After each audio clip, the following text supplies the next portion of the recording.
In this video, we will be talking about when Julio Jones took on the Legion of Boom. Let's start the video.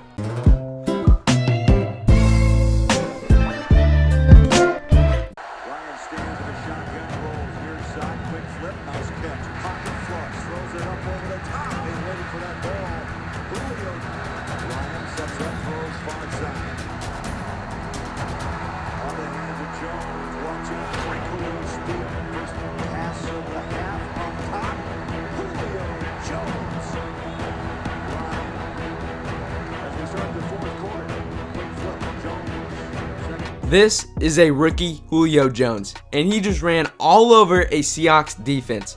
Coming out of Alabama, Julio Jones was known as a hardworking, fast, and tough wide receiver. He was drafted 6th overall, and only in his 4th NFL game of his career, he caught 11 passes for 127 yards. In that game, the guys who were trying to cover him, the Legion of Boom.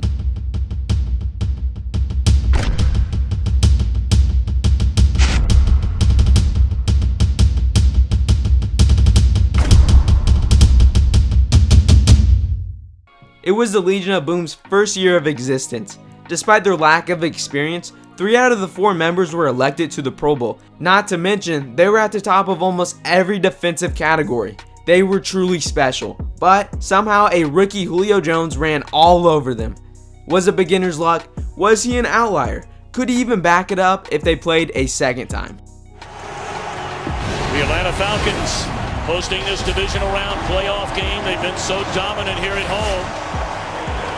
After both teams found their way to the playoffs the very next season, the number 1 seed Atlanta Falcons faced off against the number 5 seed Seattle Seahawks. The Legion of Boom had only gotten better that year as they were the number 1 defense in the entire NFL. While Julio Jones put his name on the map that season by earning his first Pro Bowl. He was playing the best football in his short NFL career so far, but so were the Legion of Boom. That being said, there was almost no way they would let Julio Jones do good against them again. You really think Richard Sherman would forget about the last time they played? They were ready to compete. Fake to pitch, come back the other way to Julio Jones. Perfect throw. 8 yards per carry. Crossing pattern, Julio Jones will get the first. Great protection. First down. Look at the eyes on the ball, looking at to the tuck, looking at to the catch, particularly going across. Jones inside. Not only did Julio have a pretty good game with 6 catches and 59 yards, he helped the Falcons win the game 30-28, sending the Seahawks home. Although the famous saying, "Fool me one time, shame on you. Fool me twice, shame on me. Fool me 3 times, can't let that happen again." In their third matchup, there was no chance this tough and electric Legion of Boom was going to let Julio Jones have another good game against them. So in week 6 of the 2016 season, they were set to face off again.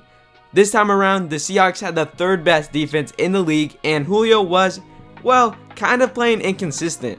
In week 5, he had only caught for 29 yards, but the week before that, he had a 300-yard game. But the week before that game, he had only caught for 16 yards. So it was questionable if Julio Jones was either going to have an all-time great game or a forgettable performance. With the secondary he was matched up against, it was more likely he was not going to have a good game. The most yards the Seahawks had given up that year so far was 94 yards to Kenny Britt. The Legion of Boom's main priority was to not let Julio Jones burn them for a 3rd time. This all-time great secondary had a vendetta against him. Ryan fakes. He throws open. Sideline catch is made. Firing on first down. Jones again. Looking to throw again.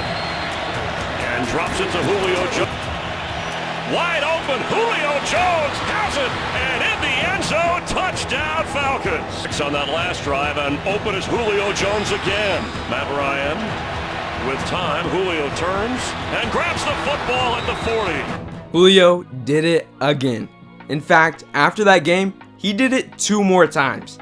The Legion of Boom had an impressive stretch of dominance from 2011 to 2017. They were consistently one of the best secondaries year in and year out. It seemed like no matter what a receiver could do, they couldn't stand up to these hard-hitting, loud, and tough group of players. there was one man that could though, Julio Jones. In this chart, it shows the most receiving yards a player had against the Legion of Boom from 2011 to 2017. Julio is at the top with 463 yards. Well, actually, Larry Fitzgerald is at the top with exactly 800, but it took him 13 games to get there, while Julio had only played 5 games against them. If Julio played 13 games, he would be here. This next graph really shows how dominant Julio Jones was against the Legion of Boom. This chart shows the most yards per game a receiver had against them. Julio tops the list with 92.6 receiving yards per game. Although his dominance was more than just catching balls against them. From 2011 to 2017, no other wide receiver had a better win percentage against the Legion of Boom. Every time he played them, he helped his team beat them. It is crazy to think that in a time period of one of the most dominant and polarizing secondaries in NFL history, only Julio Jones was able to stand up to them and play great. I hope you guys enjoyed the video. If you did, leave a like and subscribe while you were down there. Alright, I'll see you guys next time.